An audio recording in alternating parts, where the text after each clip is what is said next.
Hello guys, তো আপনারা আবার চলে এসেছেন এরও স্টাডি হেভেন চ্যানেলে। তো আজকের ভিডিওটা আমরা আলোচনা করব ইতিহাসের যে সমস্ত প্রশ্ন নিয়ে মানে যে 135 এবং 136 যে দুটো পাতা, 136টা পুরোটা হয়নি, কিছুটা বোঝানো হয়েছিল। তো 136-এ যতটুকু পাতা পর্যন্ত বোঝানো হয়েছিল সেই সেই দুটো পাতার মধ্যে সমস্ত প্রশ্ন উত্তর নিয়ে আজকের ভিডিওটা আলোচনা করা হবে। তো প্রথম কোশ্চেনটাতে কি বলা হয়েছে, হিন্দুস্তান বলতে ড্যাশ ও ড্যাশ কে বোঝানো হতো। এটা হচ্ছে প্রথম কোশ্চেন, খুবই ইম্পর্ট্যান্ট কোশ্চেন। তো এর উত্তর হবে উত্তর ও মধ্য ভারতকে বোঝানো হতো।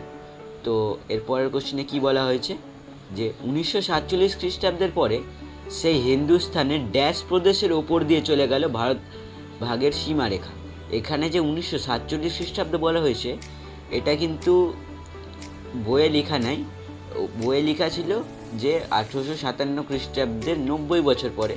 তো এরকমভাবে এটাও কোশ্চেন আসতে পারে যে কত খ্রিস্টাব্দের পরে হিন্দুস্তানে পাঞ্জাব প্রদেশের উপর দিয়ে ভারত ভাগের সীমা চলে যায়, এটাও কোশ্চেন আসতে পারে। তো তোমরা দুটোই কোশ্চেন পড়ে রাখবে। তো এর উত্তরটা হয়ে যাবে পাঞ্জাব প্রদেশের উপর দিয়ে। তাই তো 3 নম্বর কোশ্চেনে কী বলা হয়েছে, বাংলা ও পাঞ্জাবের মোট জনসংখ্যার প্রায় অর্ধেকই ছিল ড্যাশ। তো এর উত্তর হয়ে যাবে মুসলমান। পাঞ্জাব এবং বাংলা এবং পাঞ্জাব, এটা অতটা ইম্পর্টেন্ট কোশ্চেন না। তো এরপরের কোশ্চেনে আসা যাক, ব্রিটিশরা কেন হিন্দু ও মুসলমানদের মধ্যে বিবাদ ঘটাতে চেয়েছিল।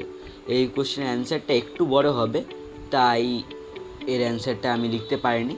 তো এর উত্তরটা আমি মুখে বলছি, আপনারা চাইলে খাতায় লিখতে পারেন অথবা শুনতে পারেন। তো আসল কথা, 1857 খ্রিস্টাব্দের যেটা বিদ্রোহ হয়েছিল, সেই বিদ্রোহে হিন্দুস্তানে হিন্দু এবং মুসলমানরা সব জোটবদ্ধভাবে অর্থাৎ ঐক্যবদ্ধভাবে মুসলমানদের বিরোধিতা করেছিল। এবং এই কারণে মুসলমান না, ব্রিটিশদের বিরোধিতা করেছিল।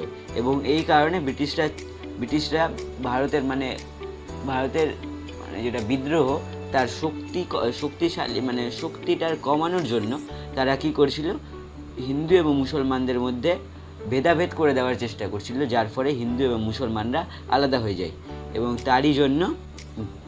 এবং এই কারণে ব্রিটিশরা হিন্দু এবং মুসলমানদের মধ্যে বিবাদ ঘটাতে চেয়েছিল। এবং এর প্রভাব পরে দেখা গেছিলো, যে আমরা আগের চ্যাপ্টারে পড়েছি যে কীভাবে ওই গান্ধীজি যে 3টে আন্দোলন করেছিল, সত্যাগ্রহ আন্দোলন, তারপর হচ্ছে অহিংস অসহযোগ আন্দোলন, তারপরে আইন অমান্য আন্দোলন, ভারত ছাড়ো আন্দোলন। এই আন্দোলনগুলিতে কিন্তু মুসলমানদের প্রভাব কম ছিল, এবং এটা এরই প্রভাবে হয়েছিল, এই হিন্দু মুসলিমদের বিবাদের প্রভাবে হয়েছিল। তো এটাই এই কোশ্চেনের অ্যান্সার। তো তারপরে কোশ্চেনে আসা যাক, এটা তোমরা আর একটু গুছিয়ে চাইলে আমাকে কমেন্ট করবে, আমি কমেন্ট বক্সে এটাকে ভালোভাবে দিয়ে দেবো। তারপরে কোশ্চেনটা বলেছে, কখন মুসলমানরা নিজেদের হিন্দুদের থেকে একটি আলাদা সম্প্রদায় হিসাবে তুলে ধরতো। এটা অতটা ইম্পর্ট্যান্ট কোশ্চেন না, এটা একটু বড় কোশ্চেন হবে। তো এই কোশ্চেনটাকে তোমরা টেক্সট থেকে পড়ে খুঁজে বানিয়ে লেখার চেষ্টা করবে। যদি না পারো আমাকে কমেন্ট বক্সে জানাবে, আমি এটার অ্যান্সারটা দিয়ে দেবো। তারপরে কোশ্চেনে আসা যাক, 6 নম্বর কোশ্চেনে কী বলা হয়েছে, আদম শুমারি শব্দের অর্থ কী। এটা খুবই ইম্পর্ট্যান্ট কোশ্চেন, এর উত্তর হয়ে যাবে জনগণনা। এটা অ্যান্সার। তারপর কোশ্চেনে কী বলেছে, কত খ্রিস্টাব্দের পর থেকে জাতীয় আন্দোলনকে দুর্বল করার তাগিদে ব্রিটিশ নীতির পরিবর্তন ঘটল। এর অ্যান্সারটা আমি উপরে ছোট করে লিখেছি, আপনারা দেখতে পাচ্ছেন এই জায়গাটাতে। তো এর উত্তর হবে 1870 খ্রিস্টাব্দে।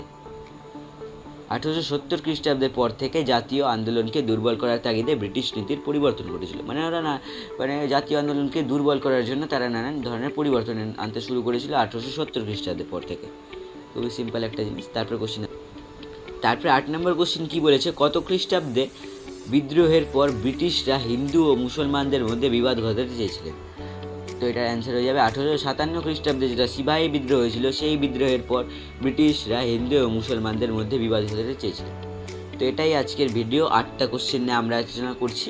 এটা খুবই ছোট দুটো পাতা নিয়ে আমরা খুবই ছোট দুটো পার্ট আমরা পড়েছিলাম।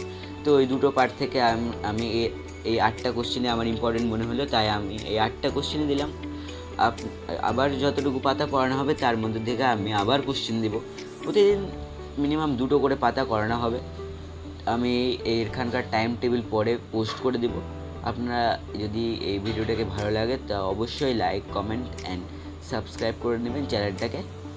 ধন্যবাদ। আবার দেখা হবে পরের ভিডিওতে।